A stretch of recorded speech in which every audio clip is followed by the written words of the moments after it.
picture yourself a year ago. Have you grown since then?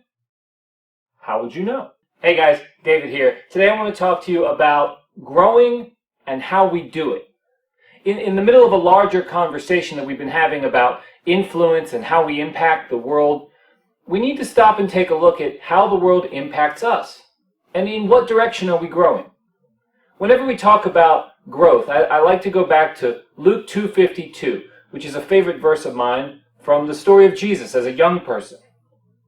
Actually, this verse covers a full 18 years of time, from when Jesus was a little bit younger than you to when he was a little bit younger than me.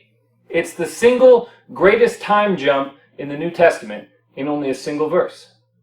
It says, Jesus grew in wisdom and stature and in favor with God and man.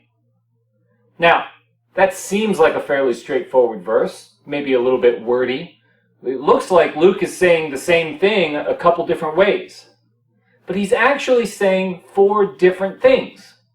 The 4 ways that Luke says that Jesus grew are the same ways that human beings grow as we become adults.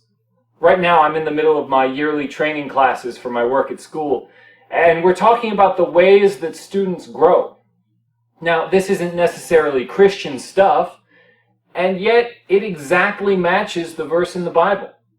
Here's my take on the 4 ways that we grow. Number 1, mentally. Jesus grew in wisdom. As you grow, you get smarter, wiser. You learn from your experiences and you learn new and interesting information about the world.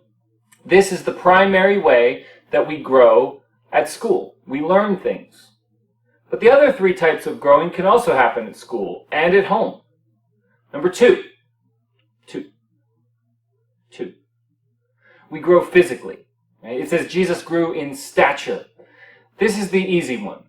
You're almost certainly taller than you were last year, probably heavier, your shoes don't fit anymore, you need bigger clothes.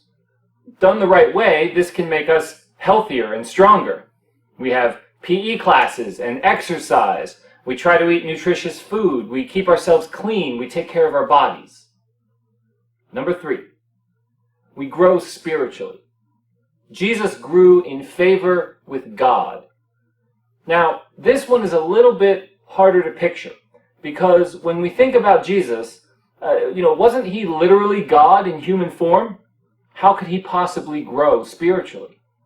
But remember that he was born as an infant, a little child knowing nothing except maybe, oh, well, that's what mom looks like. As you get older, based on your experiences with God, your times of prayer, your reading and learning about God from the Bible, you will grow closer to God and you will gain a more instinctive understanding of right and wrong. This type of growth, like the others, takes effort and time. Number 4, we grow socially. It says Jesus grew in favor with man. Now, when I was in middle school, I started out as the quiet kid that didn't really have a lot of friends and no one really wanted to talk to. It took years for me to learn to make friends, to learn to be the kind of person that other people would want to be friends with. You can probably look back at something you said or did in the past and that just makes you cringe. Like everyone wouldn't want to be friends with the younger you. That's a way that we grow, with time and effort. As we head towards the end of August, let me challenge you to take one of these ideas, one of these areas of growth, and put it into practice. Be intentional about the way we grow. Choose an area, whether it's physical health or your mental and academic pursuits, whether it's your social experiences, whether it's your time with God. Maybe you need to commit to more exercise. Or maybe you need to pick up a book that you haven't picked up all summer.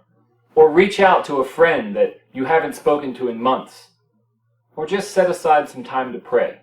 Whatever it is, I hope that by being intentional about the direction that we grow will help all areas of your life. Have a great day.